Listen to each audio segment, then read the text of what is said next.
Good morning student. आज का हमारा टॉपिक होगा मध्यकालीन भारत की कुछ महत्वपूर्ण शब्दावली। मध्यकालीन भारत की कुछ महत्वपूर्ण शब्दावली। अमीर आकुल। अमीर आकुल शब्द का तात्पर्य होता था शाही अश्वशाला का मुख्य अधिकारी। शाही अश्वशाला का मुख्य अधिकारी जो दिल्ली सल्तनत के समय में काफी प्रचलित हुआ करता था। अमीर आकुल जिसे बोला जाता था कि इस शब्द को क्यों प्रयुक्त किया जाता था, किसके लिए? तो शाही अश्वशाला का प्रमुख अधिकारी को अमीर आकुल बोला जाता था। नेक्स्ट है अमीर को। अमीर को का तात्पर्य होता था कृषि मंत्री। अमीर को का अर्थ होता था कृषि मंत्री।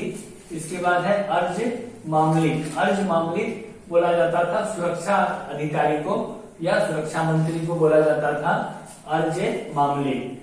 नेक्स्ट है आरिज। आरिज बोला जाता था सैनिक भर्ती करने वाले अधिकारी को आरिज बोला जाता था। सैनिक जो बाहर करते थे उसे क्या बोला जाता था? आरिज। इसके बाद है कबूलियत। कबूलियत शब्द बोला जाता था राजस्व अदा करने के लिए दिया गया लिखित वचन। राजस्व अदा करने के लिए जो एक शर्त होता था, शर्त लिया जाता था, उसे कबूलियत बोला जाता था। कोतवाल। कोतवाल शब्द प्रयुक्त होता था नगर की सुरक्षा की देखभाल करने वाले प्रशासनिक अधिकारी के लिए कोतवाल शब्द का प्रयोग किया जाता था। नगर की सुरक्षा की देखभाल करने वाले प्रशासनिक अधिकारी को कोतवाल बोला जाता था। खराज। खराज जो है यह एक निश्चित कर था। खराज क्या था? खराज एक निश्चित कर था। खानका। खानका बोला जाता था मुसलमान संतों का निवास स्थान को, मुसलमान संतों के निवास स्थान को खानका बोला जाता है। इसके बाद खालसा।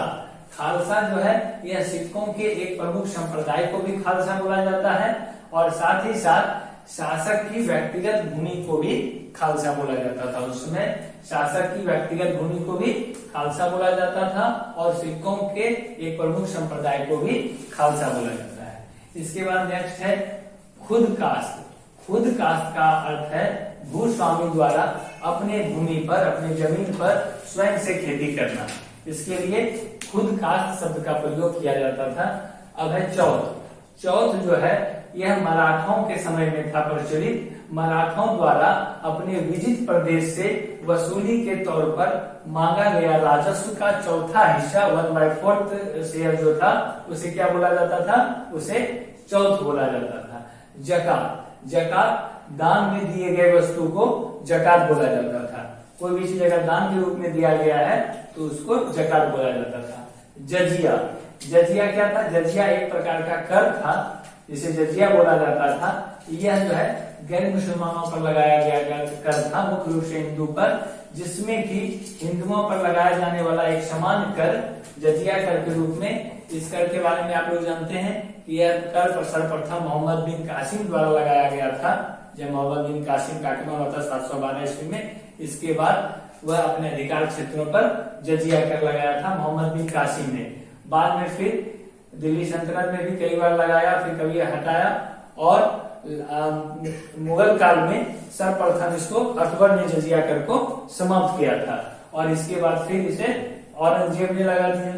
औरंगजेब के बाद फिर इसको फारूकशियर ने एक बार समाप्त किया और पुनः इसको लगा दिया।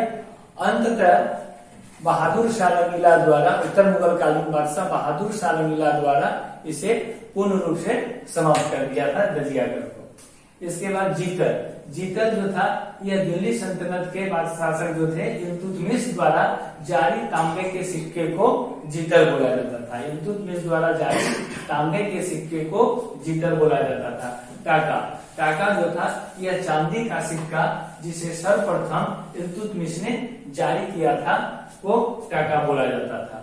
चांदी का सिक्का जिसे सर्वप्रथम इल्तुतमिश ने जारी किया था टाका बोला जाता था। दसवंत। दसवंत जो था वह सिंचाई कर के रूप में उपज का 10वां भाग होता था जिसे दसवंत बोला जाता था। दाग। दाग जो है यह शब्द जो है घोड़े को दागने या चिन्हित करने की प्रथा को दाग बोला जाता था, जो दिल्ली सल्तनत में बलबन के टाइम में काफी प्रचलित थी। घोड़े की दागने की प्रथा और सैनिकों के हुलिया लिखने की प्रथा आप लोग पढ़े भी हैं। तो इस शब्द को दाग घोड़े को चिन्हित करने या दागने की प्रथा को दाग बोला जाता था। अब है दारुल अदल। दारुल अदल न्यायालय के लिए यह शब्द प्रयुक्त होता था, दारुल अदल। इसके बाद नेक्स्ट है दाम। तांबे का एक निश्चित सिक्का जिसे दाम बोला जाता था, तांबे के एक सिक्के को दाम बोला जाता था। इसके बाद है दियारे खुद। दियारे खुद मातृभूमि से संबंधित है, मातृभूमि को दियारे खुद शब्द से संबोधित किया जाता था। अब है लास्ट में मनसब। मनसब क्या है? तो मनसब है मुगल काल में जो है अधीनस्थ घोड़ों और सवारों की संख्या के आधार पर बनाया गया एक मुगल राज दरबार का एक पद था। यह मुगल राज दरबार का एक पद था जिसे मनसब बोला जाता था। और आप मनसब के बारे में सुने भी हैं कि कैप्टन हॉकिंस जो जहांगीर के दरबार में आया था उसे 400 का मनसब दिया गया था, ठीक ना। तो ये जो पोस्ट था ये अधीनस्थ घोड़ों और सवारों की संख्या के आधार पर मुगल दरबार का एक पद था, लेकिन कैप्टन हॉकिंस को मिला, उसके से प्रभावित होकर जहांगीर ने उसे भी 400 का मनसब प्रदान किया था, ठीक है। इसके बाद इधर कुछ लिखा हुआ है महसूल। महसूल का अर्थ होता था कर। महसूल का अर्थ क्या होता है? कर। इसके बाद सरा। सरा शब्द होता है इस्लामी कानून के लिए प्रयुक्त होने वाला शब्द है सरा। इसके बाद मामलूक। मामलूक का अर्थ होता है दास। जो आप गुलाम वंश के बारे में गुलाम वंश, मामलूक वंश भी जान रहे हैं, तो उसी तरह उसी शब्द को मामलूक को दास के रूप में भी प्रयुक्त किया जाता है। इसके बाद है परगना। परगना क्या है? तो गांवों के समूह को परगना बोला जाता है। गांवों के समूह को परगना बोला जाता है। रैयत। रैयत शब्द प्रयुक्त होता है किसान के लिए। रैयत शब्द प्रयुक्त होता है किसान को रैयत बोला जाता है। अभी भी आप रसीद वगैरह कटाने जाते हैं जमीन जगह का, तो उसमें रैयत लिखा रहता है, तो रैयत बोला जाता है किसान के लिए। इसके बाद मोहर। मोहर जो है यह मुगल कालीन सोने के सिक्के को उस समय क्या बोला जाता था? मोहर। मुगल कालीन सोने के सिक्के को मोहर बोला जाता है, ठीक है। तो ये कुछ सारे तो नहीं है, लेकिन कुछ महत्वपूर्ण जो है मध्यकालीन भारत के शब्दावली हैं जो कि आपको ध्यान में रखना है, याद रखना है। ऐसे छोटे छोटे वीडियो हम बनाते रहेंगे। आप लोग हमारे चैनल को अगर अच्छा लगता है तो शेयर और सब्सक्राइब करें। धन्यवाद।